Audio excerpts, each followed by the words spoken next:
Brother, यहाँ पे हमारा माइक खराब हो गया और पब्लिक मीटिंग करना मुश्किल है। जी बिल्कुल ठीक बात है। तो मैंने सोचा कि हम थोड़ा यूपी के बारे में बातचीत कर लें और आप अपना पर्सपेक्टिव हमें बताइए, हम आपको अपना पर्सपेक्टिव बताते हैं, थोड़ी डिस्कशन करते हैं। और ठीक बात है, ठीक बात है। मैं समझता हूँ कि जब माइक खराब हो गया, हम दोनों बात करेंगे, वो रिकॉर्ड होकर के जाएगी तो लोग बेहतर और अच्छा समझेंगे और अच्छा रिजल्ट आएगा। और क्योंकि सोशल मीडिया से वेल कनेक्टेड है तो सब लोगों को जानकारी मिल जाएगी कि हम और आप क्या बोल रहे हैं। यूपी जो 80 सीटें ले रहा है, इसमें 79 सीटें समाजवादी पार्टी, कांग्रेस, इंडिया गठबंधन जीत रहा है। एक जो क्यूटो है उसमें हम और आप लड़ाई में हैं। और इस बार क्यूटो नाम कैसे जापान वाला ही है? ये क्यूटो क्योंकि जो प्रधान सांसद हैं, उन्हें सपना दिखाया था काशी के लोगों को कि दुनिया की सबसे बेहतर सिटी बनेगी क्यूटो। तो क्यूटो बनी नहीं बनी, काशी के लोग ये तय करेंगे और फिर वोट डालेंगे। तो इस बार मन मर्जी नहीं चलनी है, मन की बात नहीं चलेगी, हमारे आपकी बात और 140 करोड़ लोगों की बात और संविधान की बात होगी। और आपने देखा, हम सब ने देखा कि यूपी को नरेंद्र मोदी जी ने बेरोजगारी का सेंटर बना दिया और इतनी बेरोजगारी की है, ये जितने बच्चे दिखाई दे रहे हैं, ये दिखाओ, वो लोग हैं, दिखाओ जो अग्निवीर या पेपर लीक, जिसकी वजह से उन्हें नौकरी नहीं मिली है और ये सब रोजगार नौकरी चाहते हैं। बीजेपी ने जो झूठे सपने दिखाए थे इन्वेस्टमेंट मीट के, जो झूठा सपना दिखाया था डिफेंस एक्सपो का, जो सपने बेचे थे G20 में, लेकिन इन नौजवानों को न नौकरी मिली न रोजगार मिला, आज ये खाली हाथ हैं। तो इसलिए हमें और आप मिलजुल के, जो आपने कहा, जो इंडिया गठबंधन कह रहा है कि 30 लाख बच्चों को नौकरी दी जाएगी, उस दिशा में हम लोग काम करेंगे। और पहली नौकरी पक्की स्कीम, जिसके माध्यम से हर ग्रेजुएट को नौकरी का अधिकार, बेहतरीन ट्रेनिंग और बैंक अकाउंट में 1 लाख रुपए साल के। आपने नोट किया कि मोदी जी खटाखट बोलने शुरू कर दिए। ये आपके खटाखट के बाद वो रटारट खटाखट कर रहे हैं। अच्छा, आप एक बात बताइए, मुझे क्यूरियोसिटी है, थोड़ा आप अपने पापा के बारे में मुझे बताइए जी। मुलायम सिंह यादव जी के बारे में बताइए। आपने उनसे क्या सीखा? नेताजी और उनके साथ के लोग बिल्कुल जमीनी राजनीति करते रहे। हालांकि नेताजी कुश्ती, पहलवान और गांव के थे। करते हो कुश्ती? नहीं, मैं कुश्ती नहीं कर पाया जीवन में, क्योंकि मैं मिलिट्री स्कूल में चला गया तो कुश्ती नहीं कर पाया। लेकिन नेताजी इसीलिए धरती पुत्र बोले गए कि वो जमीन की बात को समझते थे। धरती पर जो लोग हैं उनकी क्या भावना है, उसको लेकर के वो आगे बढ़ाना चाहते थे। और आपका इस क्षेत्र से और इस शहर से आज का लगाव नहीं है, न जाने कितने सालों पुराना लगाव है। जो इमोशनल कनेक्ट आपका इस शहर और शहर से है, वो शायद और किसी राजनीतिक परिवार का नहीं होगा। तो नेताजी से उनका हार्डवर्क और अपने लक्ष्य के लिए लगातार काम करते रहना, जो गैर बराबरी की लड़ाई डॉक्टर राम मनोहर लोहिया यहीं लड़े थे। हालांकि हमारी आपकी विचारधारा की यहाँ टकराव रहा, लेकिन हमारे व्यक्तिगत या जो सिद्धांत में कभी समझौता नहीं हुआ।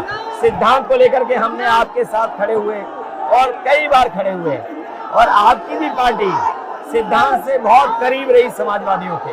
बट मुझे लगता है कि अब एक नई तरीके की पार्टनरशिप बन रही है, क्योंकि जो इस बार हमारा कोऑपरेशन है, शायद पहले ऐसा कोऑपरेशन नहीं हुआ। मतलब बिल्कुल सब जुड़ गए।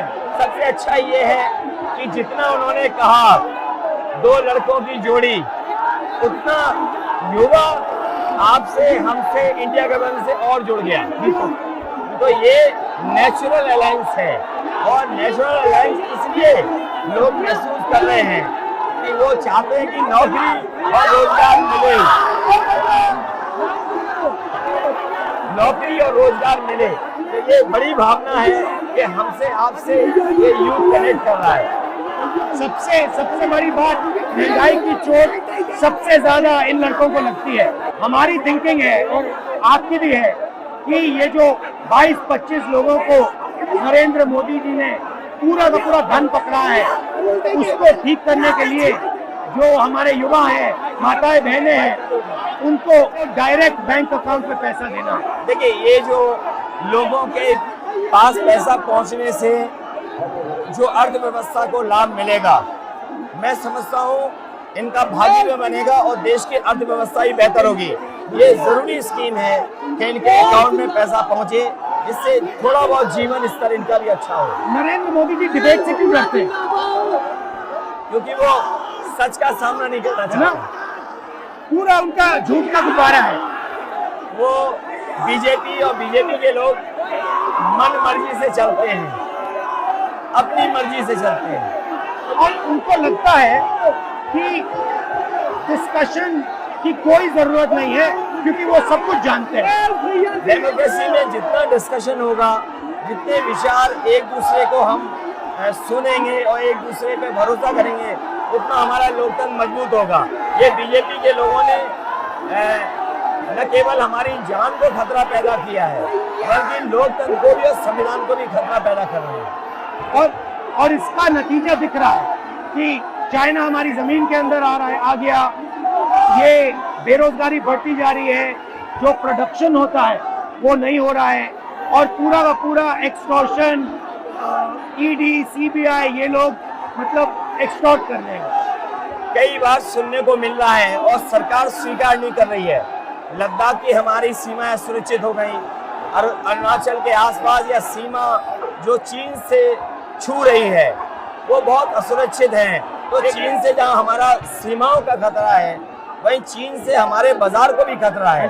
तो कहीं ना कहीं हम लोगों को अपनी मैन्युफैक्चरिंग इकोनॉमी और मैन्युफैक्चरिंग इकोनॉमी को बढ़ावा देना पड़ेगा।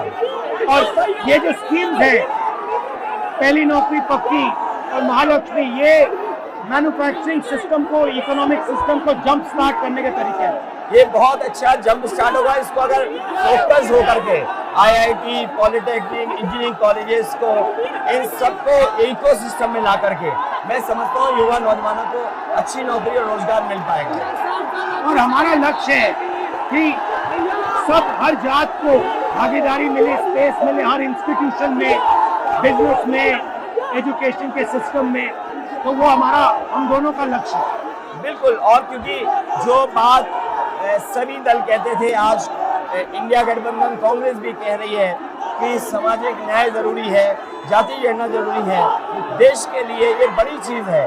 जो दुनिया में अमेरिका है, यूरोप है, अपने उन लोगों के लिए जो पीछे छूट जाते हैं, उनके लिए कुछ काम करते हैं। तो हमारा जो देश जाति के आधार पर पिछड़ा है, तो इसको आगे बढ़ाने के लिए ये बड़ी भूमिका होगी इस बार। बहुत अच्छा लगा, अच्छी बहुत मीटिंग, अच्छा रहा, बहुत अच्छी मीटिंग है। मुझे लगता है कि ये यूनिक मीटिंग है क्या?